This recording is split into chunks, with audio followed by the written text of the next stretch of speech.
नमस्कार, action fast न्यूजमध्ये आपले स्वागत. जागतिक तंबाखू विरोधी दिनानिमित्त नायगाव गायत्री परिवारातर्फे समाजाला अंमली पदार्थ मुक्त करण्याच्या दिशेने जनजागृती रॅलीचे आयोजन करण्यात आले.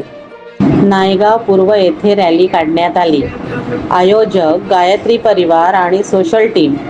राजीव सिंग, मेजर आवरे पाटील, गोपनीय विभाग, राज कटारिया, अनिल शर्मा आणि दीपक पांडे. समाज में शिक्षा के साथ साथ लोगों में सही मार्गदर्शन आजीवन केंद्रों में देखा जा रहा है। ज्यादा से ज्यादा लोग